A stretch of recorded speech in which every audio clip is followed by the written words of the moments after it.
Mesdames, Messieurs les hauts gradés de la Force de défense nationale et de la police nationale du Burundi, Mesdames, Messieurs les membres du corps diplomatique et consulaire accrédités au Burundi, Mesdames, Messieurs les représentants des organisations tant internationales que régionales, Monsieur le représentant du gouverneur de la province de Bujumbura, Mesdames, Messieurs les représentants des commissions spécialisées, Mesdames, Messieurs les représentants des partis politiques, Mesdames, Messieurs les représentants des confessions religieuses de la société civile, distingués invités, Mesdames et Messieurs, tout protocole observé, bonjour. Conformément aux prescrits de la Constitution de la République du Burundi,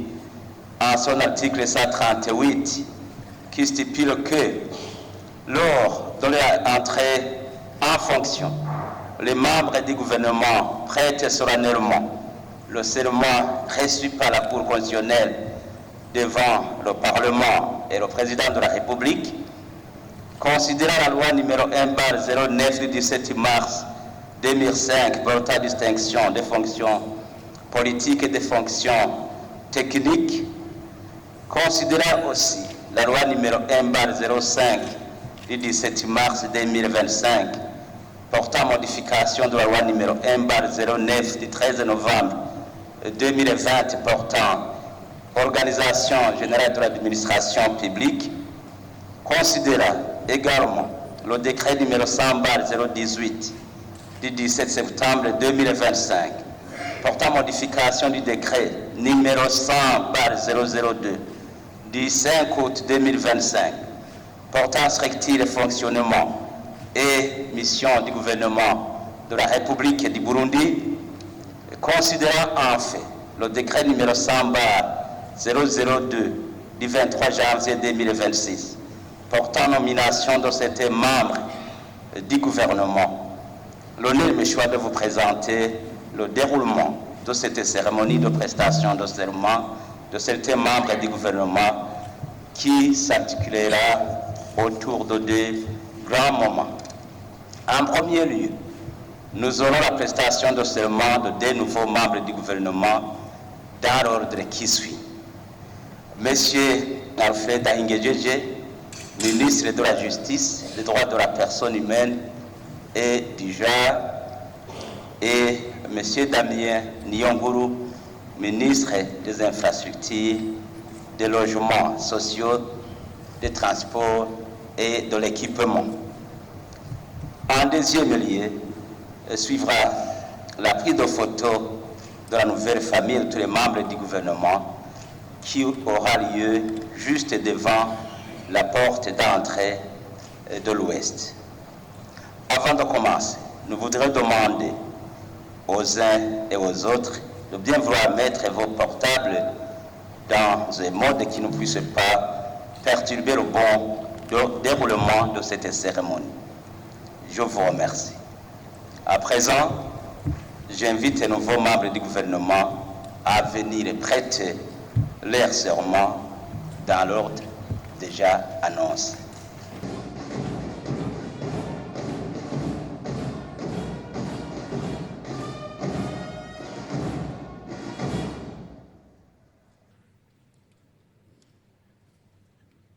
Umukuru w'igihugu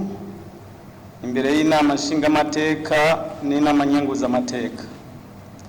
jewe Alfred Ahingejeje, umushikiranganji w'ubutungane, agateka kazina muntu n'iterambere ridakumira, ndarahiye ko ntazotirigana ku masezerano y'ubumwe bw'abarundi, kwibwirizwa nshingiro rya Repubulika y'u Burundi n'ayandi mabwirizwa, kandi ndiyemeje ko nzoharanira ntiziganya ineza y'u Burundi n'abarundi, nkubahiriza ubumwe bw'abarundi, amahoro n'ubutungane kuri bose. Mu kurangura amabanga njejwe, niyemeje kurwanya ibyiyumviro n'ingendo z'ihonyabwoko no gukumirana, guharanira no guteza imbere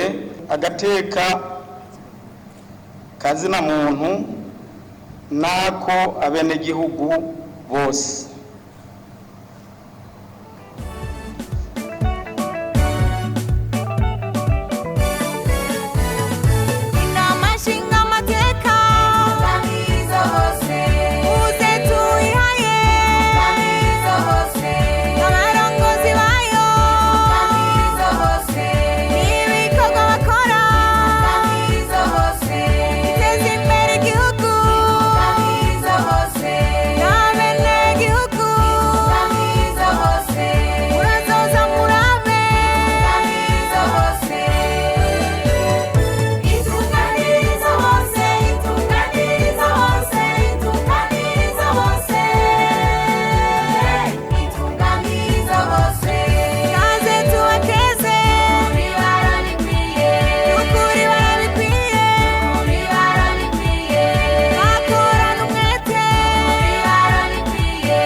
Imbere y'umukuru w'igihugu,